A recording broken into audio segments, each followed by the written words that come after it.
Dober dan. Vlada je danes sprejela spremembe zakona o socialno-varstvenih prejemkih, s katerim zasledujemo dva cilja. Prvi cilj je razmejiti denarno socialno pomoč in minimalno plačo, pri čemer moram takoj na začetku povedati, da denarna socialna pomoč ostaja v enaki višini. Drugi cilj pa je hitrejša aktivacija upravičencev do denarne socialne pomoči na trgu dela. Za razmejitev denarne socialne pomoči in minimalne plače predlagamo ukinitev dodatka za delovno aktivnost, saj z vidika gospodarskih razmer in stanja na trgu dela, kjer primanjkuje delovne sile, dodatek za delovno aktivnost ni več ustrezno umeščen institut denarne socialne pomoči. Dodatek za delovno aktivnost je bil namreč sprejet kot dodatek k denarni socialni pomoči v času največje gospodarske krize leta 2011, ko je bila tudi denarna socialna pomoč zelo nizka in je znašala 230 evrov. Denarna socialna pomoč danes znaša 392,75 evra, torej za 160 evrov več in skupaj z dodatkom za delovno aktivnost dosega že skoraj 600 evrov oziroma 89% minimalne plače. Posledice te anomalije sistema so, da je denarna socialna pomoč danes postaja redni dodatek delovno aktivne populacije in to v času, ko nam na trgu dela primanjkuje delovne sile. To se odraža tudi v skokovitem porastu upravičencev do denarne socialne pomoči. Moram povedati, da od aprila lanskega leta in do aprila letošnjega leta se je število upravičencev povečalo za cirka 14.500, torej od 98.000 na nekaj preko 92.000 upravičencev denarne socialne pomoči. Poleg že omenjene anomalije, da se danes denarna socialna pomoč in dodatek za delovno aktivnost približa 89% minimalne plače, želimo z predlagano spremembo odpraviti še eno anomalijo. Namreč v obstoječi ureditvi se namreč prejemniki denarne socialne pomoči in dodatka za delovno aktivnost ne želijo vključevati v ukrepe aktivne politike zaposlovanja, katere namen je ravno opolnomočenje posameznika za lažjo vključitev na trg dela. Eden od ključnih razlogov je tudi, da se jim z vključitvijo v aktivno politiko zaposlovanja denarna socialna pomoč zniža. Gre za anomalijo v obstoječi zakonski ureditvi, ki jo želimo z novelo zakona odpraviti.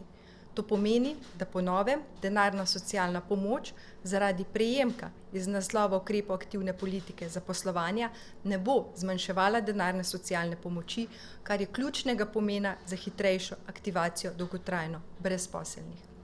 Po novem bo tako, če se bo brezposelna oseba, ki je prejemnik denarne socialne pomoči, vključila v aktivno politiko zaposlovanja in iz tega naslova prejela prejemek, le-ta ne bo vplival na njeno denarno socialno pomoč. Ta sprememba je za hitrejšo aktivacijo upravičencev do denarne socialne pomoči na trgu dela ključna, še posebej, ko imamo takšno pomanjkanje delovne sile na trgu dela. Hvala. Hvala ministrici za predstavitev tega predloga zakona. Vaše vprašanje na to temo? Izvolite. Sanja Gornec, STA. Kako pa odgovarjate na očitke cele vrste nevladnih organizacij, ki so v bistvu vlado pozvali k temu, da ne ukine dodatka za delovno aktivnost, češ da bo to revnim še zniževalo sredstva za njihovo življenje?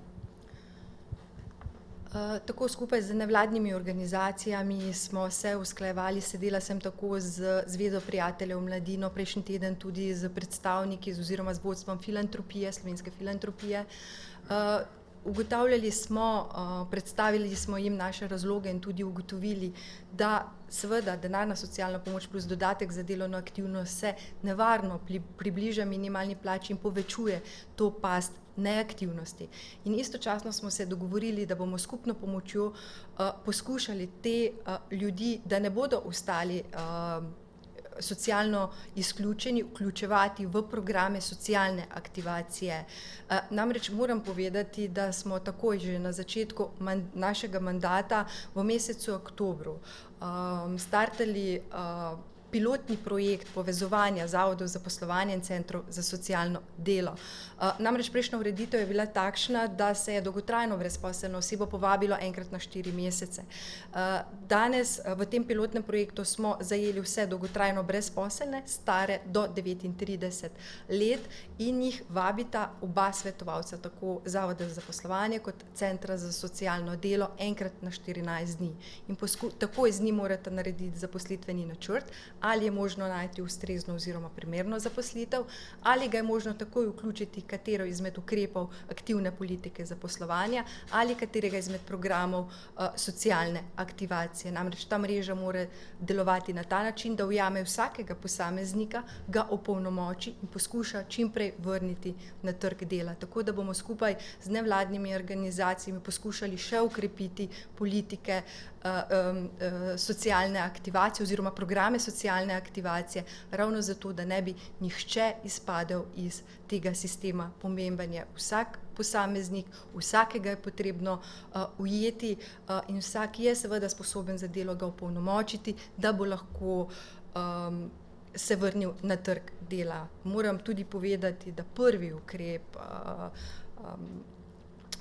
vlade oziroma mojega ministrstva je bilo, da smo ohranili denarno socialno pomoč, ker Zakon o socialno-varstvenih prejemkih, ki je bil sprejet v mesecu aprilu 2018, je seveda denarno socialno pomoč zvišal samo začasno do konca leta 2018. Če ne bi sprejeli v mesecu novembru Zakon o socialno-varstvenih prejemkih in denarno socialno pomoč ohranili v enaki višini kot trajen ukrep, bi seveda ta s 1. januarjem padla za 60 evrov. V tistem času se mi zdelo to nedopustno.